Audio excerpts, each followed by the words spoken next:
जो अभिभाषण दिया है उसका मैं समर्थन करता हूं।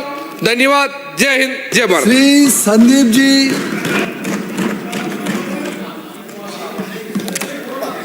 धन्यवाद माननीय सभापति महोदय, आपने मुझे राज्यपाल अभिभाषण के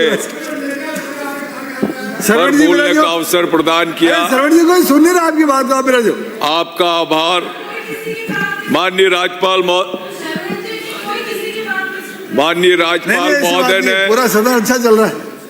अपने अभिभाषण में जो सुनने योग्य वो सब सुनते हैं, जो सुनने योग्य नहीं उसको क्या सुनना। मेरा समय निकलता जा रहा है। राजस्थान में भाजपा सरकार की 2 वर्ष की उपलब्धियों और राजस्थान सरकार का दूरगामी तथा विकसित राजस्थान हेतु श्रवण जी फलित होती योजनाओं का विवरण माननीय राज्यपाल महोदय ने हमें बताया। इसमें अतिशयोक्ति नहीं होगी माननीय सभापति महोदय यदि मैं कहूं कि हमारे 2 वर्ष माननीय मुख्यमंत्री भजनलाल जी सरकार के 2 वर्ष जो राजस्थान के स्वर्णिम भविष्य की इबारत लिखने वाले 2 वर्ष साबित हुए हैं। माननीय मुख्यमंत्री जी ने प्रारंभ से एक विजन के साथ संकल्पबद्ध होकर आगे बढ़ने का काम माननीय मुख्यमंत्री भजनलाल जी शर्मा साहब ने किया। उन्होंने अपनी मेहनत से, कार्यकुशलता से, विजन से और बेहतर प्रशासकीय प्रबंधन से राजस्थान के आम आवाम के हृदय में जगह बनाने का काम हमारे माननीय मुख्यमंत्री जी ने किया और सिद्ध करके दिखाया कि भारतीय जनता पार्टी जो कहती है वो करके दिखाती है। ये भारतीय जनता पार्टी की विशेषता है। हमारी सरकार का विजन माननीय मुख्यमंत्री जी के कुशल नेतृत्व में आने वाले समय में इस राजस्थान को पूरे देश का अग्रणी राज्य बनाने का और साथ ही साथ 2047 में विकसित राज्य बनाने का विजन लेकर माननीय मुख्यमंत्री जी चल रहे। आजादी के उपरांत अधिकांश वर्षों में आपका देश और प्रदेश के अंदर राज्य रहा, परंतु उपलब्धियों के नाम पर क्या उपलब्धि आप हासिल कर पाए? अभी माननीय डोटासरा साहब बोल रहे थे। मैं पूछना चाहता हूं कोई 1-2 उपलब्धियां तो अपने टाइम की, अपने केंद्र सरकार की, अपनी राज्य सरकार की बताकर यहां जाते। 2047 में विकसित राजस्थान की हम सिर्फ बात ही नहीं कर रहे, हमारे पास दीर्घकालिक रोड मैप है जिसके ऊपर हमारी सरकार काम कर रही है। एक ऐसा राजस्थान जहां 2047 तक प्रत्येक राजस्थानी परिवार का एक व्यक्ति श्रेष्ठ चिकित्सा, उत्तम शिक्षा, सभी साधन संसाधनों से वो परिवार पूरी तरीके से उस परिवार को देने का काम 2047 से पहले ये लक्ष्य लेकर हम चल रहे हैं।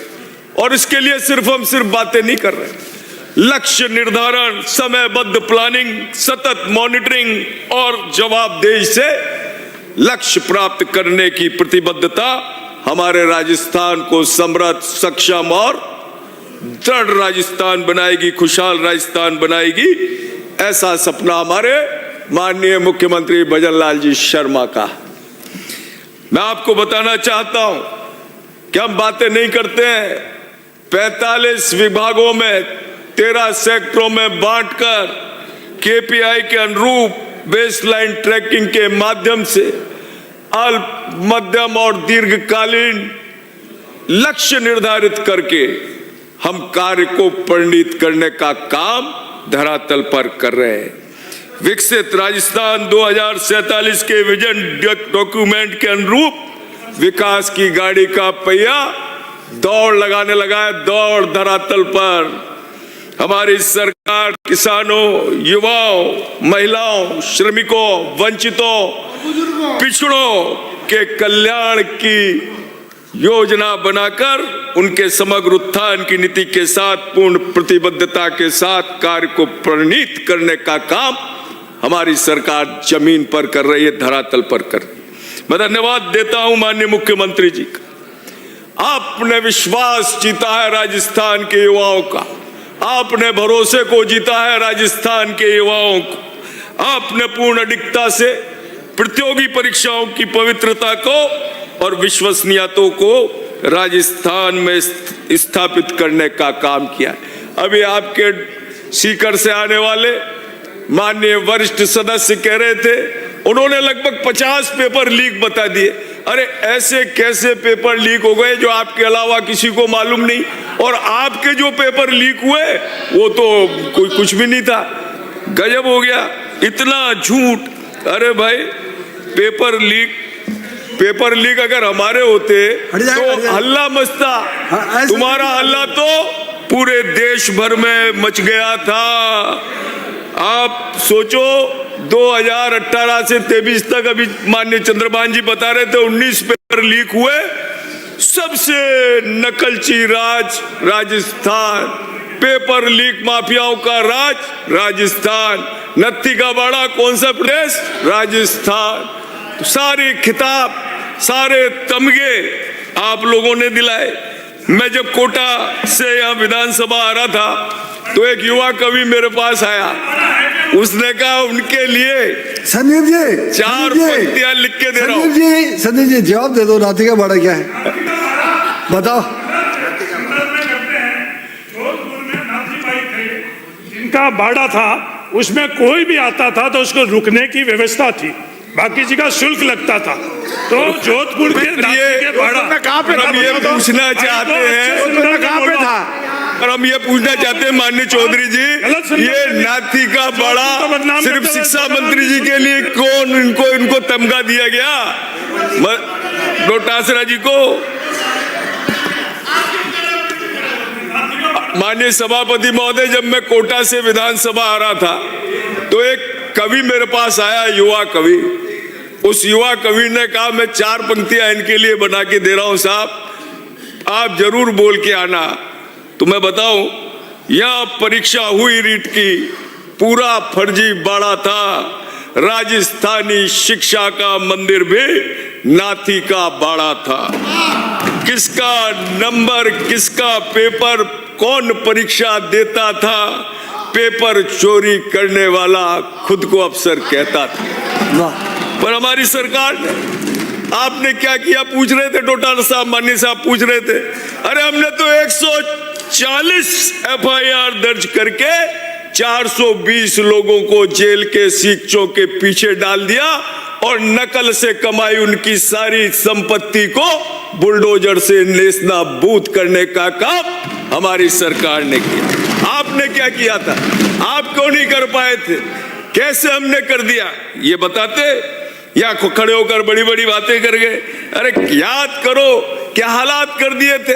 युवाओं के साथ कुठाराघात किया था, युवाओं के साथ तुमने अत्याचार किया था, उनका शोषण किया था।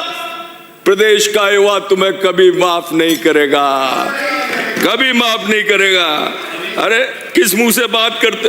आप एक सरकारी नौकरी नहीं दे पाए।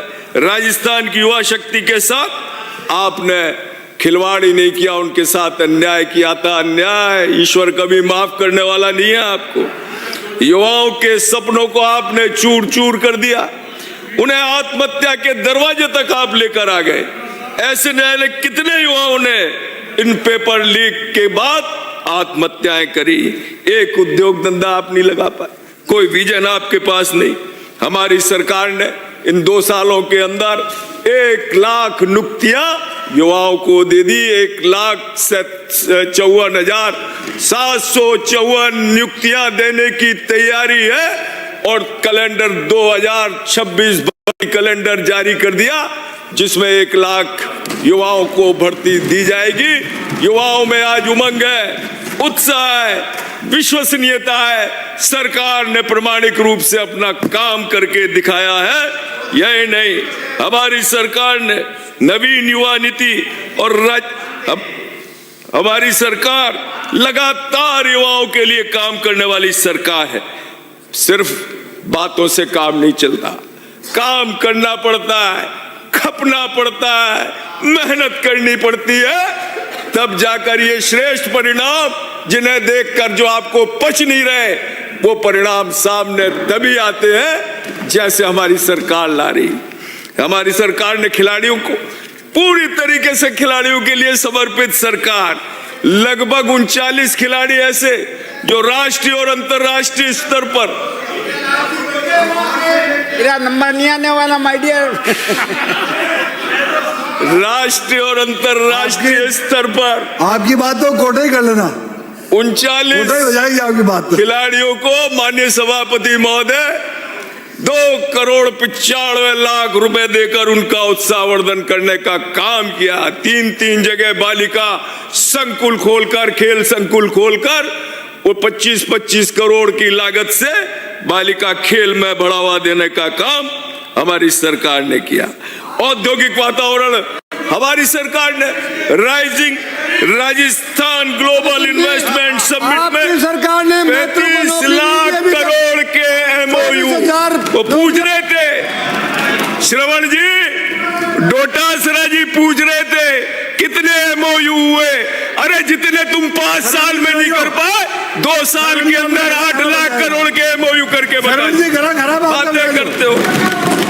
सिर्फ झूठ बोलना। अरे झूठ बोलोगे कौवा काट लेगा रात को। निजी क्षेत्र में राजस्थान का अब जो उद्योग धंधे स्थापित हो रहे हैं, ये उद्योग धंधे राजस्थान की तकदीर बदल देंगे, तस्वीर बदल देंगे। ये उद्योग धंधे सक्षम, समृद्ध, मजबूत राजस्थान बनाने का लक्ष्य हमारी सरकार का है। और इसके लिए सिर्फ बातें नहीं, तुम्हारी तरह काम चला रहे हैं धरातल पर। 31 औद्योगिक क्षेत्र की स्थापना करके 2,862 करोड़ की लागत से इंफ्रास्ट्रक्चर का तैयारी चल रही है पूरी तरीके से, और लगभग 37 औद्योगिक क्षेत्र नए बनाने का काम राजस्थान की सरकार वर्तमान में कर रही है। आपने क्या किया था साहब? मोहल्ला क्लिनिक एक भी खोल पाए क्या आप? आपने 5 साल तक वित्तीय कुप्रबंधों के चलते फिजूल खर्ची करने के अलावा कुछ किया हो तो बताओ। केंद्र सरकार द्वारा प्रदत्त बजट आप खर्च नहीं कर पाए। स्वच्छ वायु प्रोग्राम, स्मार्ट सिटी, अमृत 2, जल जीवन योजना का, मिशन योजना का आपने भ्रष्टाचार का आकंठ में डुबो के रखा। आप सुनो बैठ के जा रहे हो। आप पर्यटन पर विशेष ध्यान नहीं दे पाए, नहीं उद्योग पर ध्यान दे पाए। आपने सिर्फ रेवड़िया बांटने का काम किया। माननीय धारीवाल साहब, सिर्फ रेवड़िया बांटने का काम किया। जो मोबाइल दिए वो मोबाइल भी लोगों ने आपको वापस कर दिए। मेरी बात सुन के जाओ आप। कानून व्यवस्था आपकी एकदम फ्लॉप हो गई। महिला अत्याचार, महिला बलात्कारों में देश में नंबर 1 कौन? राजस्थान। अरे माफियाओं का राज का राजस्थान में। हमारी सरकार ने तो 2 वर्ष में आपकी सरकार की तुलना में जो आप 5 वर्ष में नहीं कर पाए, हमारी सरकार के 2 वर्ष आप पर भारी रहे। 2 वर्ष हमारी सरकार ने 2 वर्ष के अंदर वो काम करके दिखाया है जो आप 5 साल के अंदर भी नहीं कर पाए। राष्ट्रीय योजना में हम प्रथम स्थान पर, 5 योजनाओं में हम द्वितीय स्थान पर, 9 योजनाओं में हम तृतीय स्थान पर, 32 नई नीतियों के माध्यम से नीतियों में बदलाव कर, नीतिगत ढांचा बनाने का काम कर, निवेश, रोजगार, स्थायी विकास और भविष्य के विकसित राजस्थान के बनाने की तैयारी हमारी सरकार की है। हमारी सरकार ने 2 साल में 1,641 गांवों को सड़कों से जोड़ा है। आप 5 साल के अंदर मात्र 1100 गांवों को सड़कों से जोड़ पाए थे। हमने 2 साल के अंदर 15,684 किलोमीटर की सड़कें बनाई। आप 5 साल के अंदर 13,160 किलोमीटर सड़कें बना पाए। बात करते ईआरसीपी का आप बहाना बनाते रहे। अभी वो पूछ रहे थे, बड़ी बड़ी बातें कर रहे थे यहाँ खड़े होके, जबकि ईआरसीपी का काम प्रारंभ हो चुका है। उन्हें बता दूं 22,000 करोड़ से काम प्रारंभ हो गया। 22,000 करोड़ रुपए का लगभग काम चालू है। 17 जिलों में 4 लाख हेक्टेयर सिंचाई और 3 करोड़ लोगों को पेयजल उपलब्ध कराने का काम हमारी ईआरसीपी करेगी। आपने बीबी राम जी पर खूब हल्ला मचाया, कहा कि गांधी जी की दोबारा हत्या हो गई। आपको ये तकलीफ नहीं कि गांधी जी का नाम क्यों हटा, आपको तकलीफ इसलिए कि राम का नाम क्यों आ गया। आप महात्मा गांधी की बात करते, महात्मा गांधी जी के आप सिद्धांतों की बात करते। आप ये बताओ, आपने गांधी जी के चरण चिन्हों पर चलने के लिए उनके किसी एक सिद्धांत पर आप आज तक चले? कोई काम किया आपने? सिर्फ उनका नाम लेकर वोट बटोरने का काम किया। गांधी का स्वच्छ मिशन का काम, सपना साकार करने का काम किया तो माननीय प्रधानमंत्री नरेंद्र मोदी जी ने किया, लेकिन आपने सिर्फ नाम लिया। पहले भी सरकारें थी पर भारत गंदा दिखता था। गांधी गौतम वाला भारत सबको अंधा दिखता था। पूरी दुनिया में भारत की हंसी उड़ाई जाती थी। जब कोई विदेशी आता था तो सड़कें धुलवाई जाती थी। थाम तिरंगा, हाथ में झंडा, पूरा भारत खड़ा किया। हमें असली गांधीवादी ये मोदी ने दिखा दिया।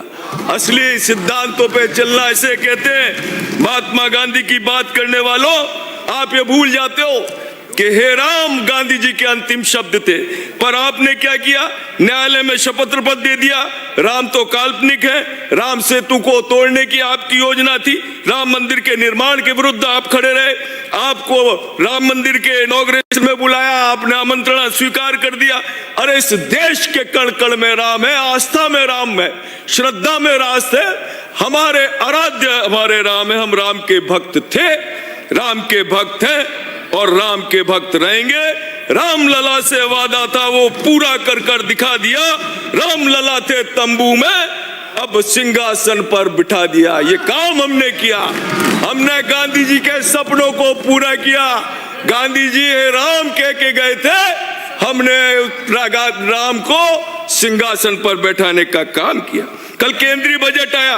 2026 में लोकसभा में जो प्रस्तुत हुआ, जिसकी मजबूत नींव भारत का मजबूत स्वरूप खड़ा करेगी। द्रुतगामी train, 7 high speed rail corridor, 20 नए जलमार्ग, मेडिकल में 1 लाख करोड़ से अधिक निवेश, जो भारत दुनिया भर का आज नेतृत्व करने वाला भारत है। ऑपरेशन सिंदूर में पाकिस्तान के घुटनों पर बैठते आपने देखा है। चीन की अकड़ को ढीला होते हुए आपने देखा है। निश्चित रूप से आज का भारत वो भारत है, आज का भारत वो भारत है जिस पर हमको नाज है। आज देशवासी अपने देश पर नाज करते हैं। आज गर्व के साथ कहते हैं कि हम भारतवासी हैं।